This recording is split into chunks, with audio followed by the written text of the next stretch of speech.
Halo Sobat Cek Fakta. Kali ini kita akan membahas kabar yang bikin heboh jagat sepak bola Asia Tenggara. Nacho Mendes, mantan pemain Sporting Gijon, resmi akan membela timnas Malaysia. Bagaimana bisa pemain Spanyol yang karirnya di Eropa tiba-tiba merapat ke Harimau Malaya? Yuk kita bongkar fakta, profil, jalur naturalisasi, hingga dampaknya di CFA Nations Cup 2025.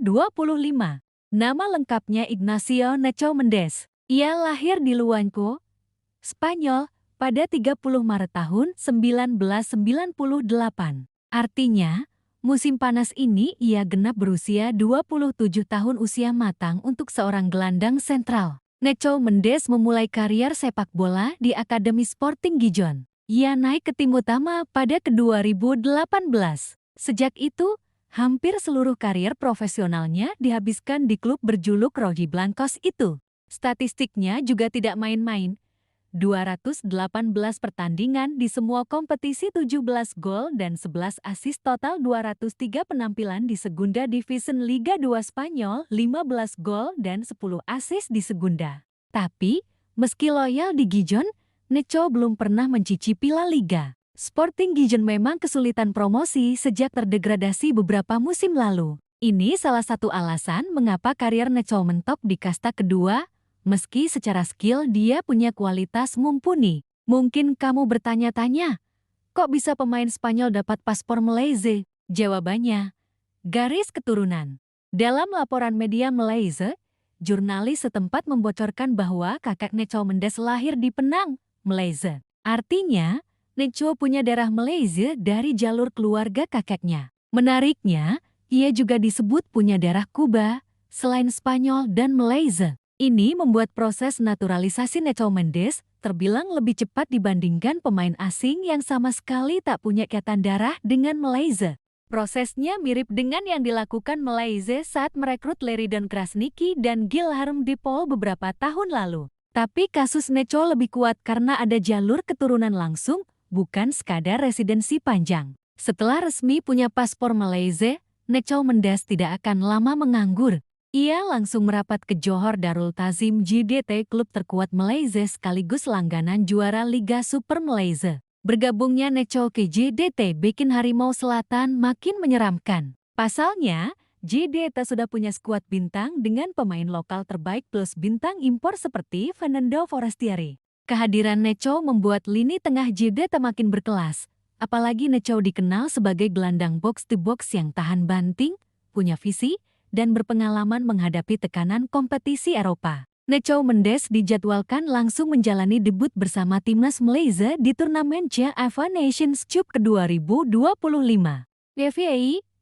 CFA Nations Cup adalah turnamen Federasi Sepak Bola Asia Tengah Central Asian Football Association yang diikuti Malaysia sebagai tim undangan. Tahun ini, CFA Nations Cup 2025 digelar di Tajikistan dan Uzbekistan pada 29 Agustus hingga 8 September tahun 2025.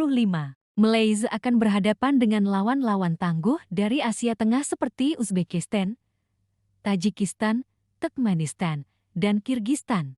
Kehadiran Nacho jelas diharapkan menambah dobrak dan ball control timnas Malaysia yang sebelumnya kerap kalah di lini tengah saat melawan tim-tim bertipikal fisik. Nacho Mendes diprediksi akan mengisi satu slot inti di lini tengah Malaysia. Ia berpotensi jadi pendamping atau pengganti Brendan Gan yang mulai menua, sekaligus mentor bagi pemain muda seperti Muhairi Ajmal atau Stuart Wilkin.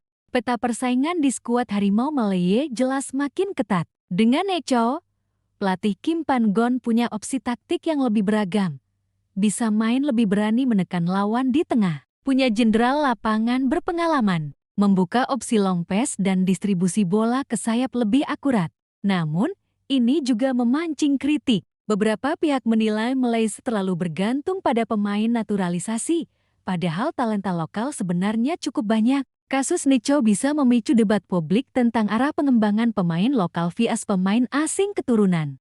Di media sosial, fans Malaysia mayoritas menyambut positif. Mereka optimis kehadiran Nacho Mendes bisa mendongkrak prestasi Harimau Malaya, minimal bersaing lebih baik di level Asia. Di sisi lain, fans Indonesia, Thailand, Vietnam pun turut menyoroti langkah ini. Sebagian fans Indonesia membandingkan dengan skema naturalisasi PSSI di mana Indonesia juga mendatangkan pemain diaspora Eropa seperti Rafael Struijk, Iver Jenner, hingga Justin Hubner. Persaingan di Asia Tenggara makin panas. Kini Malaysia punya Nacho Mendes, Thailand punya super sistem Liga 1 yang kompetitif, Indonesia punya banyak talenta diaspora, dan Vietnam fokus regenerasi pemain muda. Semua berebut jati raja Asia Tenggara. Fakta menarik Nacho Mendes gelandang kidal dengan kemampuan distribusi bola akurat. Piawai melakukan intercept dan duel udara meski bukan gelandang bertipe jangkar murni. Dijuluki fans Gijon sebagai si tenang karena gaya mainnya yang jarang panik. Beberapa tahun lalu sempat dilirik klub La Liga seperti Grenada. Tapi transfer gagal karena negosiasi harga. Kerap tampil penuh dedikasi di lapangan. Total 218 pertandingan tanpa pernah terlibat kasus indisipliner besar. Dengan bergabungnya Nacho Mendes, Malaysia mengirim pesan tegas. Mereka serius naik level di kancah Asia. Naturalisasi berbasis keturunan plus penataan Liga Malaysia lewat dominasi JDT diharap jadi fondasi kuat agar Harimau Malay tidak hanya jago kandang di ASEAN, tapi juga berani menantang tim-tim kuat Asia. Namun, PR-nya adalah bagaimana Malaysia merawat pemain lokal agar tidak terpinggirkan. Karena sehebat apapun naturalisasi, regenerasi tetap pondasi sepak bola jangka panjang. Nacho Mendes bukan superstar, tapi kehadirannya jelas upgrade signifikan buat timnas Malaysia. CAFA Nations Cup 2025 akan jadi panggung uji nyali pertama. Bisakah Nacho membuktikan loyalitas barunya dengan performa nyata? Kalau kamu fans sepak bola Asia Tenggara, pantau terus update-nya bareng Cek Fakta.